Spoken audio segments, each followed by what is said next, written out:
Hello everyone, welcome to Module 5. I'm Skeda Lewis, CDPF Treasurer from Malawi. Disabled people should move away from charitable behavior. We should do away with being dependent. This was said by Beatrice Ngobo from South Africa. No money, no dignity, no democracy, no rights. The greatest problem most disabled people have is poverty.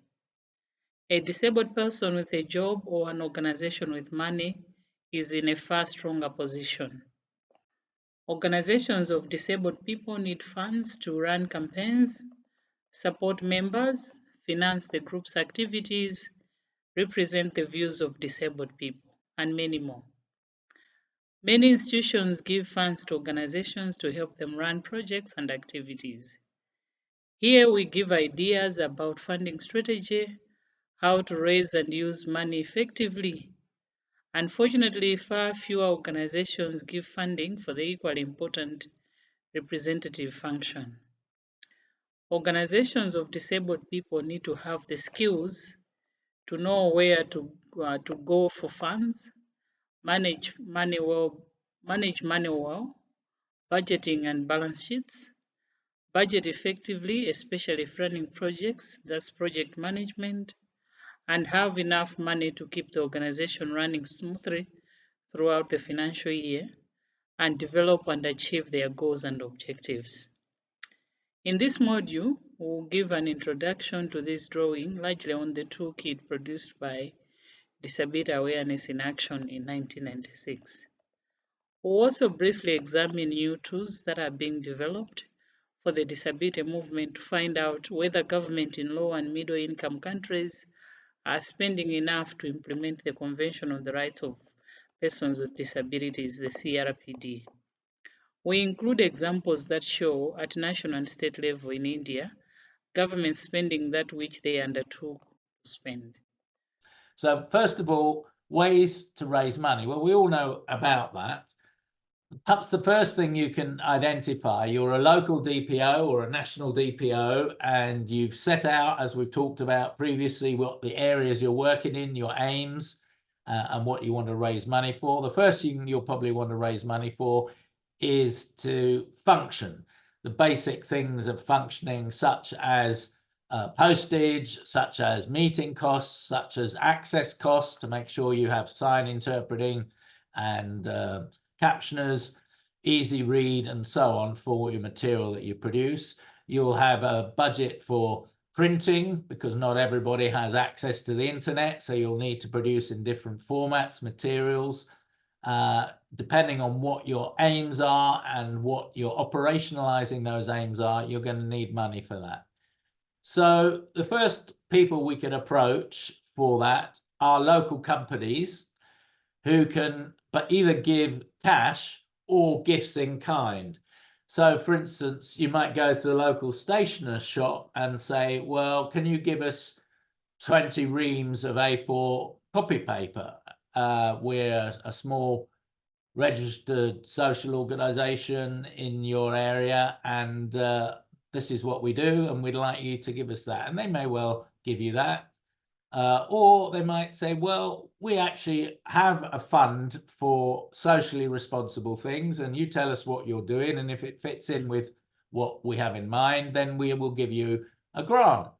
They may link it with sponsorship, which is the next way that you could do it. But before we get on to that, why would a company do that? Well, let's just think about some of the things that they might do.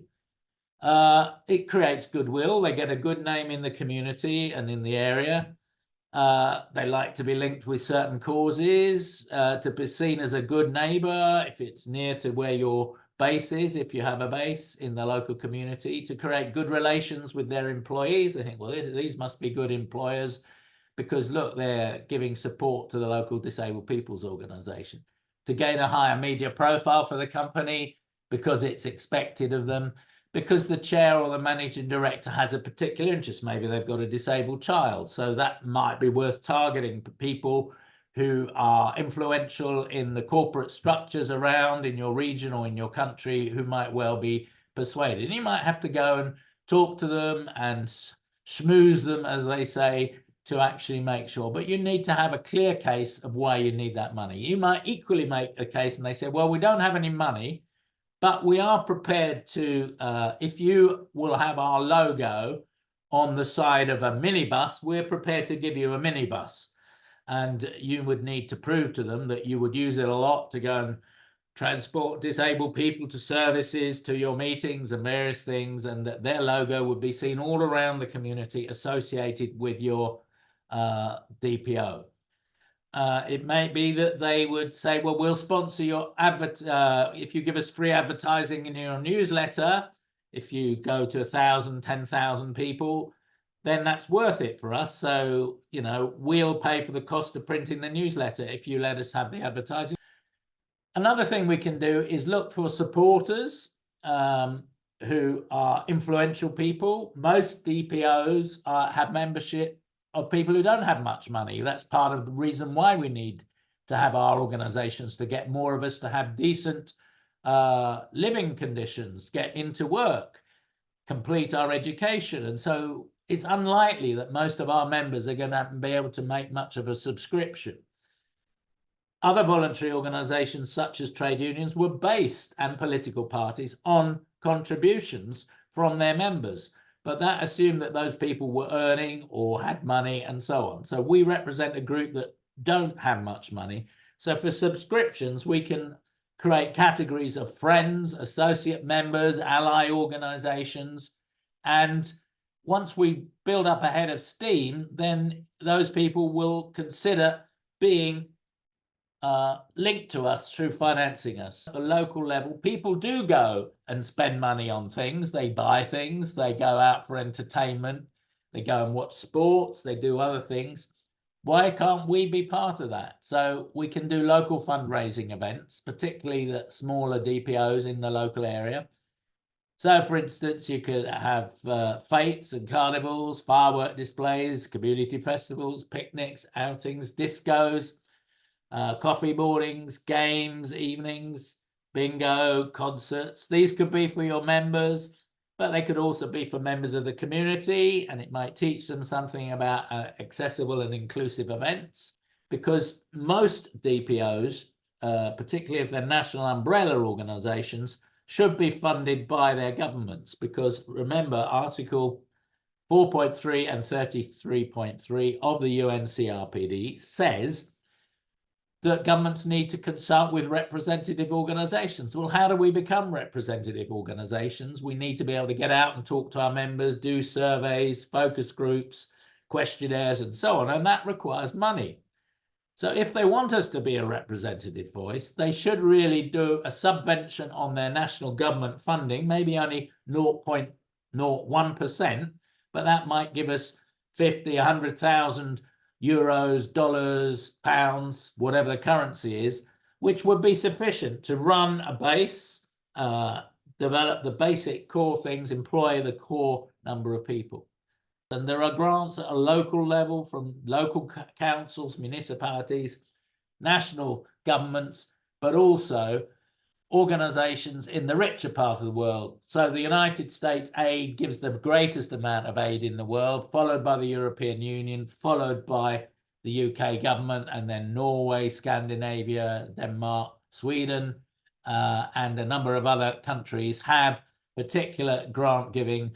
FTAT in Australia, the New Zealand government, international NGOs such as Sight Savers, who've been doing a series of grants out to DPOs for the DID project, Disability Inclusive Development, which is money that's come from the British government. Whoever you're applying to, and it's quite important to find out who the best person is, you need to prepare and plan for your funding needs. So those who are involved with the organization need to get together, particularly the board, but also maybe some of your members, and really have some time and space for blue sky thinking to say, well, what are the priorities? What is it we really want? What are our members telling us that we need to prepare for? And choosing the right funders is, of course, looking at who's offering grants, and there are ways of finding that, and I put some in the booklet. Funds for NGOs is a good one. to look at. Disability Rights Fund or the Disability Rights Advocacy Fund do offer grants to DPOs, so they're a good place to go. And then there are the other ones that I mentioned, all of whom have grant mechanisms to give out. And then lastly, you have to actually write the application. And this isn't something that everybody should do. You can go to Charity Digital or the CAF or the NVCO, who are all British organisations, and they will give you tutorials on how to write an application. And it needs to really stand out from all the others. That's really important. So now we'll hear from Sruti Mohatra, who's our vice chair and runs a DPO in Orissa in Eastern India, about how she has organised funding for her organisation. My organization is Swabhiman. Swabhiman is ego, but Swabhiman is dignity, the dignity of living in the society. So Swabhiman has been focusing on few things. Number one is advocacy, individual advocacy for people whose rights have been violated, and group advocacy on issues of national importance like citizenship, budget, etc. And of course, the 2024 general elections and assembly elections, now we are trying for political participation. The second on which we focus is accessibility. I personally believe without accessibility, doesn't matter how many laws or schemes you have. If there's no accessibility, it's not possible to achieve much. My third and the fourth priorities are education and livelihood. And the fifth is research, because we feel advocacy or education or campaigns, nothing is possible with a good database that you have, good, strong evidence that you have. Let me then ask you what you need to do to deliver on those aims. There are many ways. Number one is the requirement of funds. When you have a policy in hand, when you have a plan, a scheme, a campaign, and you envision something, to translate it into action to the ground, what you require is qualified human resource and you require funds. So we have been able to take care of our human resource needs by bringing in a lot of volunteers. So though our, the staff structure in Swabhiman is small, the maximum has at one time been 18 and the smallest has been 7. But we work with about 500 student volunteers, and that is the core strength of Swabhiman. Okay, where do you get your money from? Raising funds is a tough job. So we have developed a group called as the Circle of Friends. Circle of Friends started with my own family, then extended family. Now it has friends and well-wishers, people who see Swabhiman's good work. So a lot of individuals who contribute as per our requirement, number one. Number two, sometimes for a long-term project like Saksham, where we wanted to establish and show that inclusive education is possible in mainstream government schools, we needed funds, and corporate house like Aditya Birla stood with us for 5 years. Then coming to state level campaigns, this is where government funds come into play. So our funds are, you can say, a mix of government funding, corporate funding, and individuals, the circle of friends who fund our activities. Right, one last point, one message to young disabled leaders who are starting out. What's the most important thing for them to think about in setting up and running a small DPO? See, my sincere advice for you to start a DPO first would be to be a master of the subject. You must internalize the subject, understand it. That's number one. Number two, you must build your organization with a far-sightedness, understanding what are your requirements and what kind of people should walk in. Number three, it's important to raise money. First, you must start with your own personal money, which I did. Whatever, because that's how others will see. When others see you contributing to your cause, your passion, then family, friends, government, corporates, everybody will chip in. to make your dreams a reality. On to the practical side of understanding budgets and balance sheet. It is important that as a leader of a disabled people's organization or a member of the board or in whatever leadership position you are serving, you should have some financial literacy around financial statements that as an organization you should have. And critical is to understand how to read those financial statements, how to review them, how to identify red flags, and how to make informed decisions. So on to understanding the basics. So usually a budget is comprised of the components. It's income. Now, income section is where you are detailing the money, the inflows. So where will the money come from? So maybe the money will come from grants, donations, maybe you have membership fees, and you're also showing expenditures. So planned expenditures, this could be maybe program costs, direct project costs. So these are the costs that are going directly to what you're doing on the ground. And you also have administrative costs like rentals, salaries. Sometimes as DPOs, we forget to budget adequately for our own salaries and benefits because most of us think that a huge component of the resources should go towards implementation of activities, which is good, but we must also remember to fairly compensate our time that we are putting into the organization. So ensure allocation of funds to payment for your salaries as a DPO, a team that is implementing the project is also usually important. So in terms of balancing income and expenses, ensure that your income and expenses are equal to each other again, because you can't spend what you don't have. And they are also realistic. So I've learned in my accounting profession that people often steal money not at the time of implementation, but rather during budgeting, because that's where they put things that are unreasonable and unrealistic. Because when the time comes for them to spend, they usually say this was budgeted for.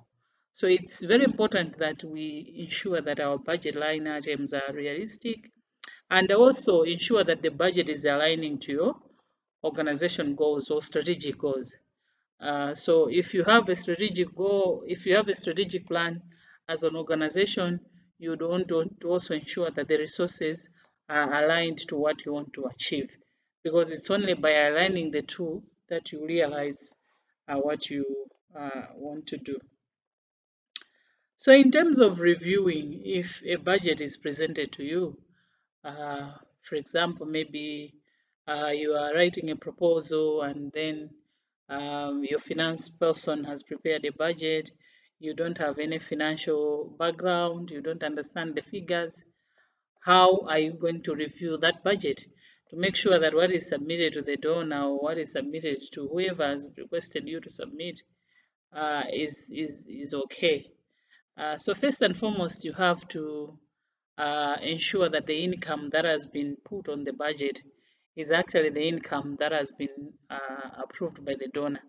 And for this, I mean the actual ceiling. So if a donor has said, please prepare your budget for 100,000 US dollars, then you have to make sure that what is being shown as income is actually 100,000 US dollars. And if there are any other income, then those have to be shown separately in the budget.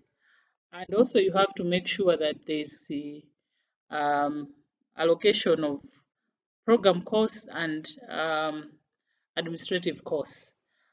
So you have to calculate your own ratio there to see what amount, what percentage of your budget is going towards program costs and what is going towards administrative. Some donors do have thresholds that you can spend maybe 70% of your budget to program costs and 30% can go towards administration. So make sure you are able to calculate that that has been factored in and that administrative costs are not more than the thresholds that the donor has provided for. In terms of expenses, ensure that they are realistic and reasonable. I've already emphasized on this. And alignment of your budget to your goals, that's very, very, very, very important. And also ensuring that your budget has a separate worksheet. We call it work breakdown structure. So where the budget line items are further clarified, or they are further broken down, so that if I see a figure for salaries, say $1,000, I'm able to see what that salary is, who that salary is for how many months. If you're saying you're going to conduct a training that is going to cost you $2,000, then somewhere you have to show a breakdown of, out of the 2,000, what goes into maybe cost for a venue, cost for lunch, cost for transportation, and all that. So that's basically that. And when it comes to a balance sheet, like I said, review that the total assets are agreeing to the total liabilities. And also you have to review any unusual items, such as negative or credit balances. So a credit balance in an asset account would be a red flag. Similarly, a positive balance in a liability account, that would also be a red flag that you have to follow through. You also have to understand the reason for any major fluctuations of your budget balances. So for a balance sheet, you have to observe the trends. So when reviewing a balance sheet, make sure you're comparing also the balances for the previous month and even previous quarter or previous year, to better understand what is happening with your assets and liabilities. I would recommend reviewing 3 months, a trend of 3 months, see how the balances are moving. And if there are any positive trends, ensure that you get explanations for that. For example, if your liabilities in terms of creditors balance, the amount that you're owing, say to suppliers, has increased, you can get an explanation to say why the increase. So someone should be able to explain, to say maybe in this month we ordered some such goods, maybe we bought furniture that we haven't paid for. So that's why this figure has gone up. So you have to get those clarifications. Assets, ensure that the figures that are being shown as cash balances, for example, are agreeing to, for example, bank reconciliation statement. So this is another tool that you also need to review on a monthly basis. Make sure that you are reviewing your bank reconciliation. See what is in the bank and what you are reporting in your cash book. And you also have to review all other balance sheet line items, like depending on your organization setup, you could have assets in form of maybe staff advances, people who have taken advances and they haven't reconciled. You have to check the trend around that. You also have to ensure that you are reviewing the aging of all the outstanding items in the balance sheet. So if something has been outstanding for over 60 days or 30 days, that has to be followed through. So how do you review that? You have to request for a detailed aged listing of all the advances that are sitting in your balance sheet. You have to also monitor the trends, like I've said, upward, downward trends, reasonableness, and understand any reasons for major fluctuations. You have to ask the right questions where you are seeing that there are questionable trends that are not making sense. Um, in terms of financial reports, though we are just looking at budgets and balance sheet, but another component of budget, after you have budgeted and you have started implementing, is now reviewing the financial report. So you have to review now how the expenditures or the expenses are looking like. Are they in line with what was budgeted for? If there are variances between what was budgeted for and what has been spent, are you able to ask for explanations for those variances? Are you able to project? Because now most of our countries have been hit by this economic crisis. In Malawi, we recently just had a 44% devaluation. and that has completely changed all the budgets and the monies that people had received from donors.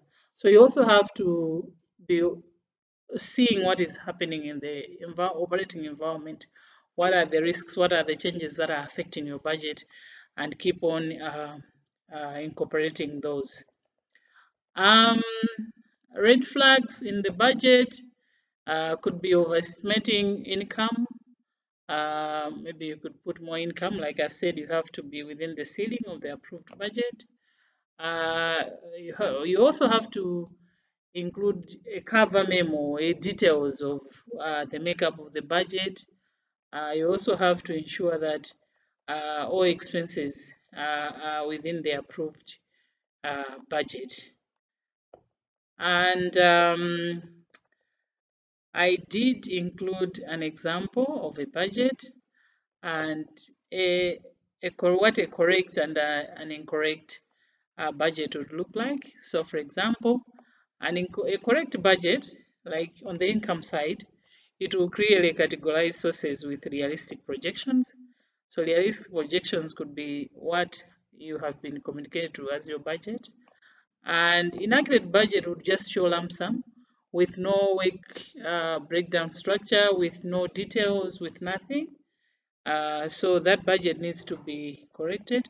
On the expenses side, a correct budget would have a detailed breakdown by category and amount, while an incorrect one would have limited expense categories with unclear description. Similarly, when it comes to balance sheet, an accurate balance sheet would categorize different lines, like for example, assets. What you have? Fixed assets, liabilities are properly categorized. What is in the liabilities? Is it creditors, balances? Their debtors on the asset side, and the equity. But an incorrect balance sheet would miss or present inaccurate asset values or liability values, and an incorrect net worth in the end. So I think that's all from me. We'll discuss more in our meeting, in the session. If you have any questions, feel free to ask in advance. And remember to seek help from financial professionals or mentors if needed, and also regularly review and update your budget and balance sheet. You have to show that you are in control. You have to show that you are following through what is happening.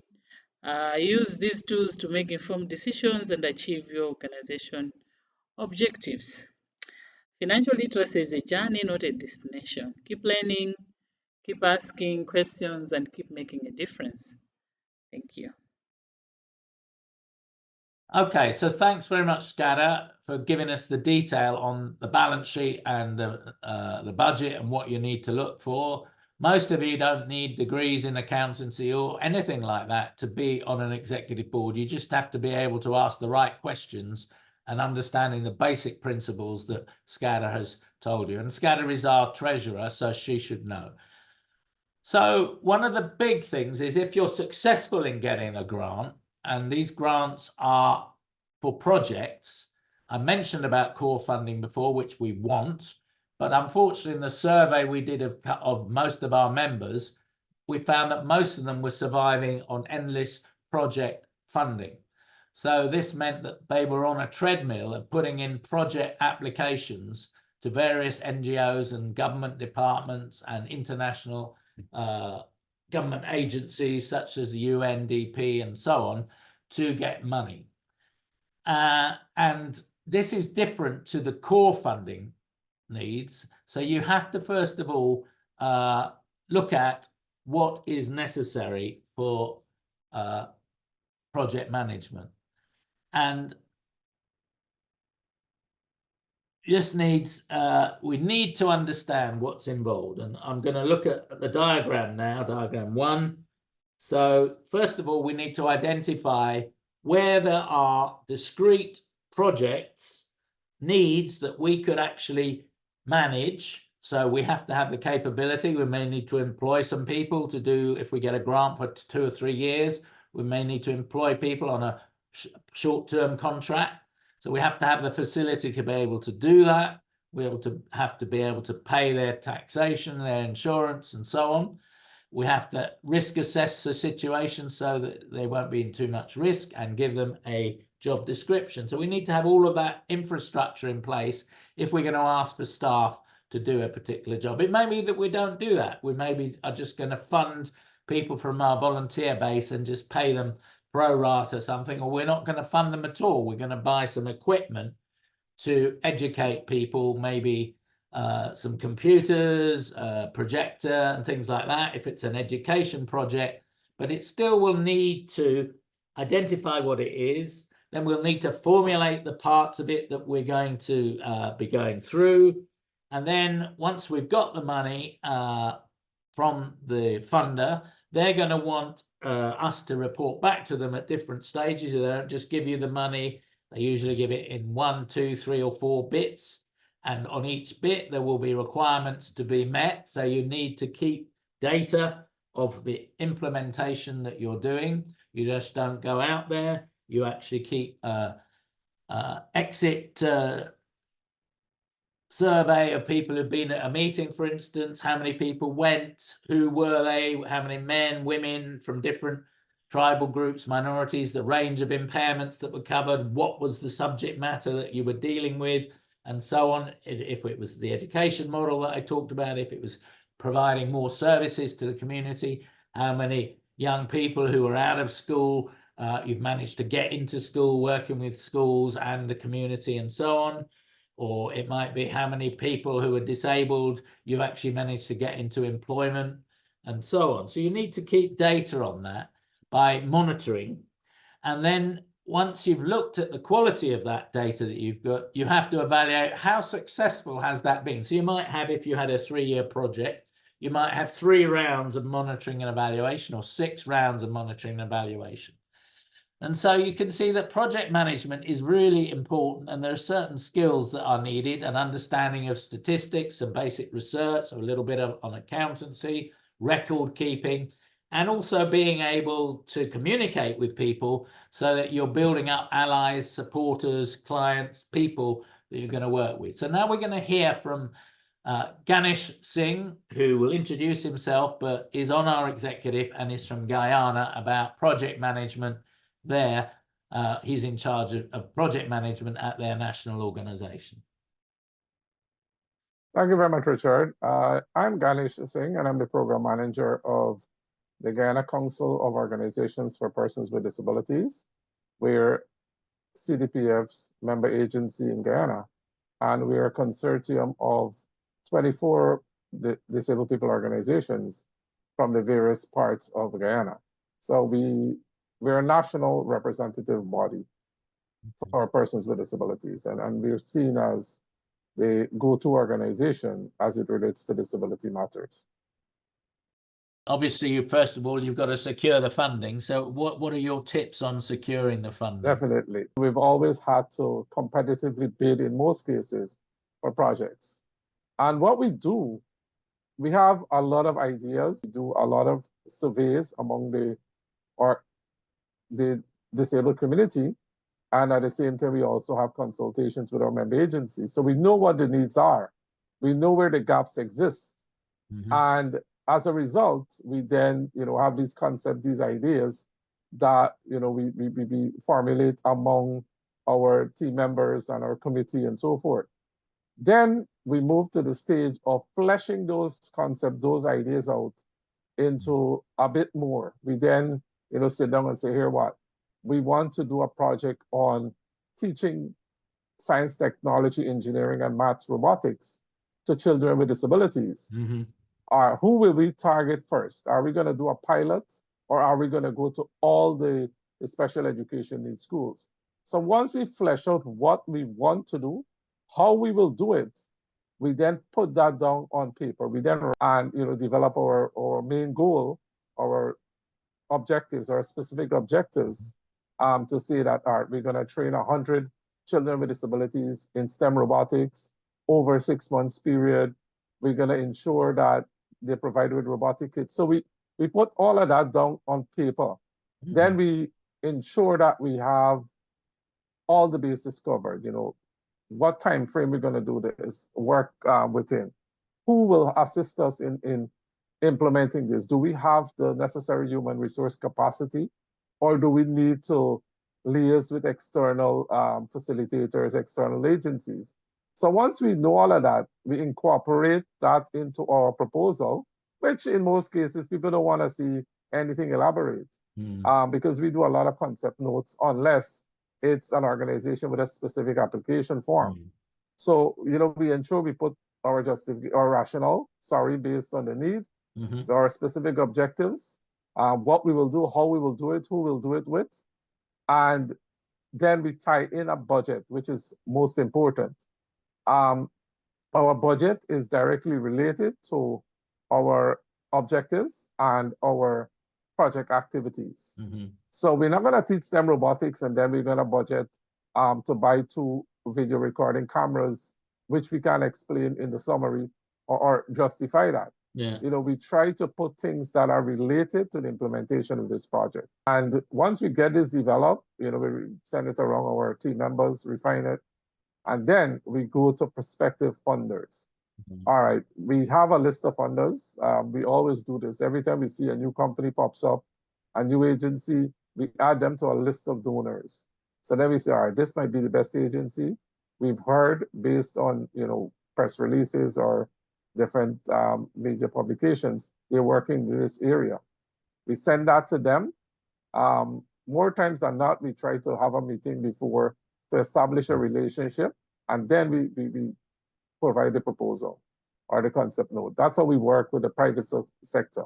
Right. The UN agencies or USAID and those other larger donor agencies, we work with what their strategic plan or strategic areas are for a specific period. So if they're working in food security, using sustainable farming methods or whatever it is, and we know that this is an area that we're doing working or can tie into our work on food security and persons with disabilities, we will send proposal accordingly. So that's how we work, and we send it through. Once we get the funding, that's when the work starts. So it's a lot of work, and the participants of this program should know getting the funding and managing it. It's a lot of work that we have to prepare it for. As I said, once you develop that proposal, your objectives tied into your budget and everything, you're working within a specific realm, so to speak. So for instance, if you budget $10,000 for a project manager for 1 year, you can't pay that project manager $15,000 within that year because you're spending funds that you don't have, or you're spending funds, taking it from another line item, and that will affect your project implementation. So as someone managing a project, you must understand, what you have to do, because sometimes I might prepare a proposal, but I might not manage that project. So one of the things you do is to familiarize yourself with the project itself. What is the scope? What is the magnitude of it? How, what are the objectives? What we hope to achieve at the end of it? What are the outcomes? What we hope to change? And what results do we want to get at the end of this? Once you familiarize yourself with that project, you develop a plan to say, all right, within the first month, we'll do project mobilization. We'll recruit staff, we'll buy whatever we need to, and we start planning for implementation. So you develop that very basic work plan that will guide you in implementing that project effectively. And it will also ensure that, you finish on time, because funders look at those things. Yes, there might be events that you don't plan for. You might, have things that happen that you couldn't plan for. The risk, there are risks that exist, and sometimes larger projects you need to incorporate or do a risk analysis. But for the smaller projects, you don't necessarily need to do that. you can't help things like a major hurricane or flooding Definitely or not. COVID, and most funders will adjust to that, won't they, in my Definitely. experience? And you have to put forward an alternative timeline and when you'll achieve things by, yes? Yeah, because the thing about it, Richard, yes, funders, sometimes you don't have a valid excuse, but they will flex. They would be flexible. But at the end of the day, it's your reputation, your credibility that would be diminished in a sense. Because next time they will say, you know, I might not want to give as much funding because they can't manage it effectively. Yeah. Because we started a project with one of the large global oil and gas companies. They work in Indiana. And we started with a budget of $30,000 in 2020. And that was effectively managed. And the next year, they raised that to $100,000 to expand the project. Because of how effective it was done, we achieved more than our intended targets. And you know, they got good mileage. Yeah. So because we did proper planning. Yeah. So once you do that, you're good. You plan properly, and you need to monitor. It's critical, Richard, that when you're implementing, as a project manager, as people who are working on this project, you monitor the progress of implementation. Because if you don't check in, you can't know what's happening. You can't make decisions. And then 6 months will pass, the project time pass, and you're still not halfway done with the project. So know what's happening, where we might need to make decisions, and you know, look at things, because at the end of the day, I am held accountable because of timelines and budget. You gotta spend within the budget, and that's, you gotta keep in tune with what is happening as a project manager with your project team. And presumably it's the same whether it's a private funder or it's a large global Definitely. funder who gives you money. So sometimes we might not, you might plan to conduct 10 activities. You budget for 10 activities. But because of poor project management, you only implement 7. So you have funds remaining. Donor agencies or people who are providing funding for you as an organization, they don't want you to have funds at the end of the project. They want you to spend every cent because it's already accounted for in their system. So it's going to be a lot of, you know, difficulties, challenges. They don't want back that money. So they want you to spend it effectively. What would you say are the major do's and don'ts of, from the moment of thinking of an idea, going out to drawing it up and then getting the funding and running the project to delivering the outcomes? What are the major do's and don'ts you would say to someone who's major do's done it are before? What you should do is to ensure that you're fulfilling a need when you develop that concept. Ensure that you can justify why you want to do this project. Don't go with an idea, and if you're asked for an explanation, if you're asked to justify why this is important over something else, you're not prepared. Ensure that you have the information and it's fulfilling a need. Once you get that funding, plan properly for execution. Ensure timelines are met. You have a clear structure, you have a clear plan, you have the necessary human resource capacity, the people that will facilitate the implementation, and ensure that you understand the scope of work. You ensure that we're going to target 100 persons with disabilities. That's what we'll do. If you exceed that, that's fine. But at the end of the day, you don't want to do less unless there's a valid reason. Understand the scope and also spend in accordance with your budget. You might have $100 for stationery each month. Don't spend every month $150. Yes, some months you might exceed for whatever reason, but don't be doing it because you're going to take out from another line item. So spend according to your budget. And you know, that's basically it. But stay within your project frame, be aware of what you're doing, and try to give the donor agency as much mileage as you can, because visibility is good for you and the organization. So just to end up, how important is it to get good indicators of your achieving your outcomes as you go along? Your success criteria, how do you choose those? Good. And again, it's relative because some projects you can measure that with results as you go along. For instance, training of persons, you can measure that. But if it's advocacy, you also sometimes it's difficult to measure success with advocacy. But you keep records of everything that you do, how many meetings you held, what were you able to achieve with these meetings. And that is why when you're developing your proposal, don't try to be too lofty because you will set yourself up for failure. Because sometimes we say, all right, at the end of this project, we want to have a disability legislation. You know that is dependent on politicians and not you. So you put yourself in a position to fail.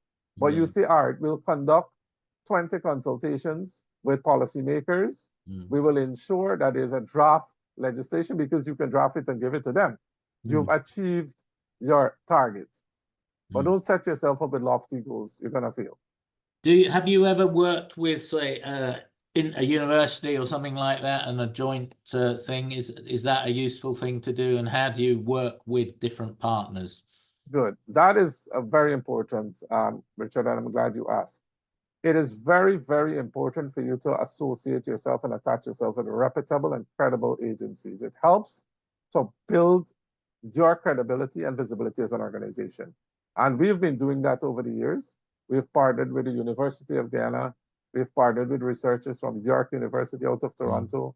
We've partnered with all the UN agencies working here in Guyana, the US Embassy, the Canadian High Commission, the British High Commission.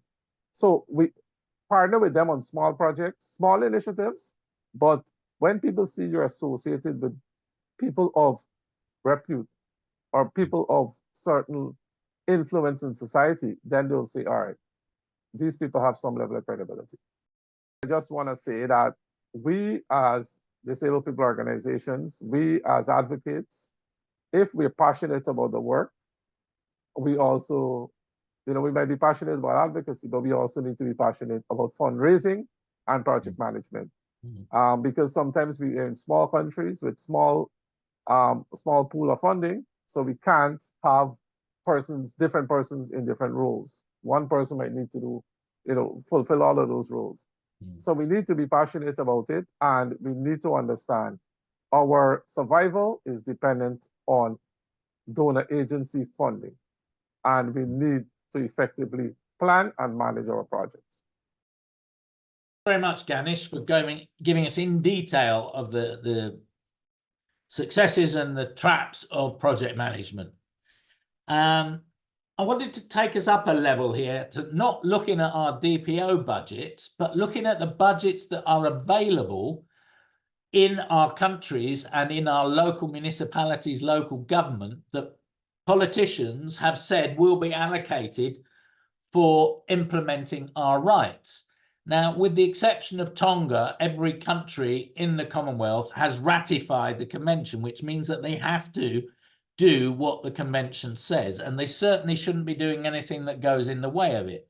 So there are some principles that were developed by the International Disability Alliance, working with an agency for looking at local government expenditure and so on, and working with 3 partners, 2 of which were Commonwealth partners, Fiji and India, and also in the Philippines. And the reference to this is in the course book, so you can have a look and read it in more detail. But the basic principles they came up with: do not spend public funds on programs and services that are contrary to the CRPD.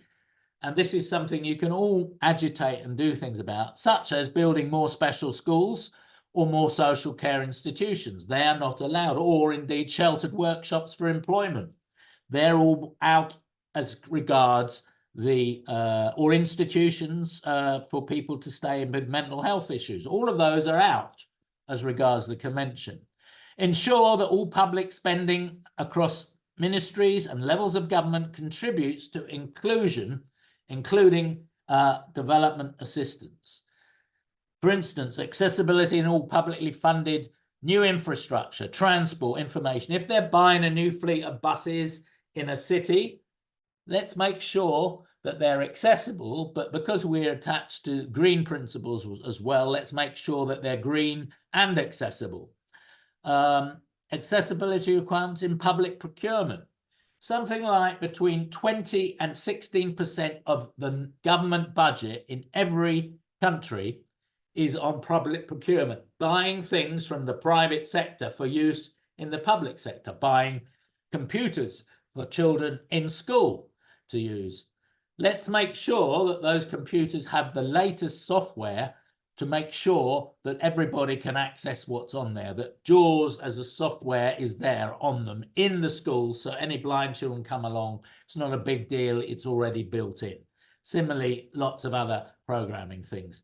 Non-discrimination and the duty to provide reasonable accommodations is there in all public services. Social clause in procurement favouring employment of persons with disabilities. So you say, not only are we buying from you, and therefore a big part of your market, and we want you to comply to the specifications that fit accessibility, we want you also to employ 3, 4, 5, 10% of the people who are working on this contract to be disabled people. So the government can stipulate those things. They can move towards being more progressive and equitable in increasing spending to ensure national access to support service. For instance, rehabilitation, assistive devices, personal assistance, sign language interpreters, a national agency, support for children and their families, disability allowances. All of these things we can actually look through and audit to see if they're actually doing it. Progressively invest in making existing infrastructure and services accessible to all persons with disabilities. Not just the new fleet of buses, but go back and retrofit all the buses so they're accessible. And if you can't get them accessible, then maybe having a raised, ramped curb so that someone in a wheelchair would be on the level with the bus so they could just roll into it.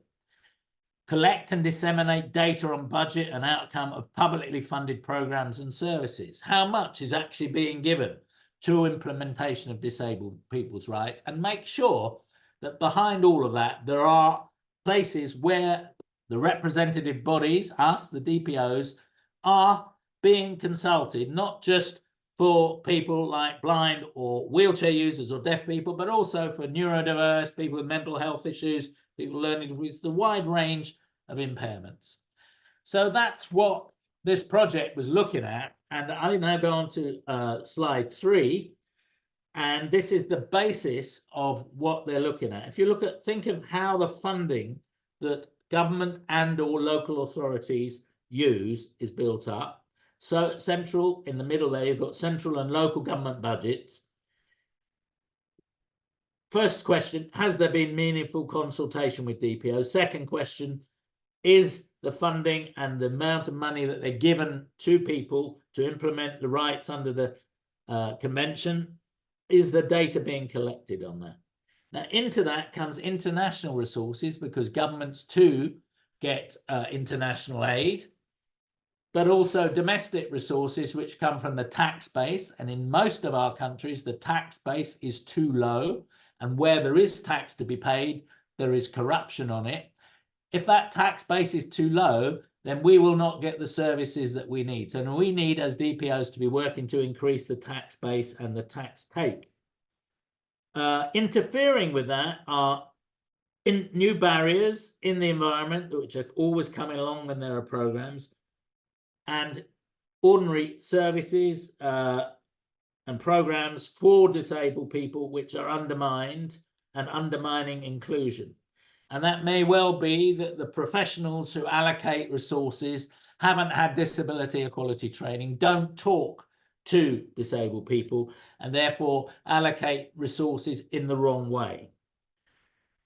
So from the meaningful consultations across all ministries and levels of government and planning equitably for disabled people, people with disabilities, we get, first of all, the first part of the twin track approach. All infrastructure, policies, programs and services are inclusive of disabled people. Secondly, that they also have disability-specific programs and support services that promote inclusion. So, for instance, if we're going to be including a lot of deaf children, and in many countries where malaria has been endemic, we can be as high as 20% of the disabled population can be deaf people. So this isn't a minority thing as it is of disabled people in the developed countries, where many of the causes of deafness have been eradicated. It is still very widespread, and similarly for visual impairment. And therefore, we need to make sure that the specific aids and adjustments that are needed for those people are in the school materials, the college materials, the equipment, the books are adapted, and so on. And that will lead through to inclusion. So taking these principles, the people from these 3 countries that had volunteered disabled activists went on a basic course, and then a number of them were seconded for 3 months training. So it wasn't a simple thing to be able to scrutinize and find the various government budget sheets, go through and account for and make a budget of how much they were actually spending. So first of all, they recorded the minister had committed, and this, take India as an example, the ministers in India across the 50 ministries there had committed to 3% spend for disabled people in India. When they did all the adding up of how much was actually being spent, they came to 0.9% of budget. So it was 2.1% under what the ministers had said they were spending. And the reason for that can be lack of joined up thinking, lack of service delivery, lack of involvement of disabled people, people not knowing what was available, so they didn't ask for it, and so on. In India, to take it as an example again, as our largest by population country in the Commonwealth, in one of the states, Tamil Nadu, a number of the activists had been on the national course, and so decided to look at the Tamil Nadu budget, which again was about 2.8% of what was said to be going to be notionally spent in Tamil Nadu of government spend, local government spend, was allocated for disabled people's services and support. When they actually came down to it and did the same calculations, it was only 0.8%. So this clearly is a very useful tool for building up ammunition for interjecting in Article 29, the political process, and demanding things of government. Say, well, you said you'd do this. You need to put in proper audit and training mechanisms so that all of those people, and by the way, we as a DPO can help you in that. If you've developed the capacity of this training or just disability equality training, you can say, well, we think all the people in that department who are responsible for allocating those services should have training, and better still, going back to what we had in the last program, do co-production with us. So at every step along the way, they can ask us, will this work? Well, it won't. Okay, so we've covered quite a lot of things today, and I hope it's given you better insight. In the course book will be a number of activities which work on these things. So there'll be some balance sheet questions. There'll be something about writing letters, drawing together the core sorts of things you would need to make a bid for a particular project funding, and then maybe asking you to reflect on the budgets in your country. What would you need to find to get this sort of data that these people did in India and Fiji? What would you need to do? And do you want to have a quick look at it and see what you might think and what you think you might find? So lots of things to come back on. And don't forget, we'll have the 2 new regional seminars on the dates that have been supervised, so that you can all join that and rehearse these ideas. Thank you very much.